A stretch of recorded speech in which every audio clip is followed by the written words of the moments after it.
নমস্কার বন্ধুরা, আমি বেগুন দিয়ে ইলিশের একটি বাঙাল রেসিপি দিচ্ছি। কারণ পশ্চিমবাংলার লোকরা ইলিশ ভাপাটাই পছন্দ করে। আমি আগের ভিডিওতে ইলিশ ভাপা দিয়েছি সর্ষে বাটা দিয়ে।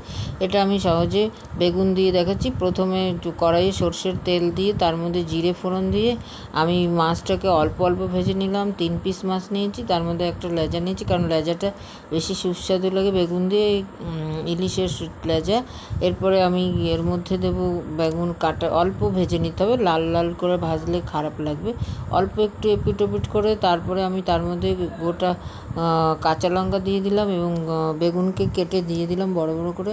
তার মধ্যে নুন হলুদ দিলাম, দিয়ে আমি শুধু জিরের গুঁড়োটাই দেবো মশলা হিসাবে, আর কিছু দেবো না। আর আমার মেয়ে যেহেতু সবুজ সবুজ তরকারি খেতে পছন্দ করে, তাই আমি সামান্য লাল লঙ্কার গুঁড়ো দিয়েছি। এটা না দিলেও ভালো লাগে, আর দিলেও খারাপ লাগে না, একদমই কম দিয়েছি যেন বেশি না হয়।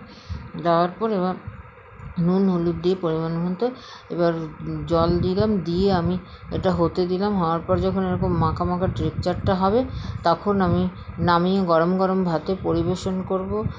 এবং খেতে খুবই সুস্বাদু এবং ইয়াম্মি আপনারা, এবং খুব সহজেই হয়ে যাবে। নতুন রাঁধুনিরা তো খুবই তাড়াতাড়ি এটা রান্না করে নিতে পারবে এবং সবাই খেয়ে ভালোই বলবে।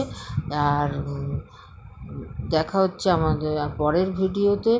আমার চ্যানেলটাকে লাইক, শেয়ার, কমেন্ট করবেন প্লিজ। আমার চ্যানেলটা দাঁড় করানোর জন্য আপনারা আমাকে একটু হেল্প করুন।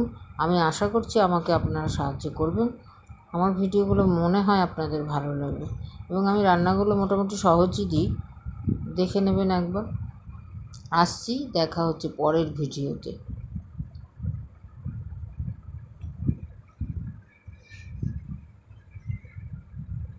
আর সবাই এটা কালো জিরে ফোড়ন দিয়েই করে, আমি কালো জিরে ফোড়ন দিয়ে করিনি, কারণ আমি মোটামুটি আমার মাকে যেটা দেখেছি সাদা জিরে ফোড়ন দিতে, আমি তো এই সাদা জিরেটাই ফোড়ন দিয়েছি।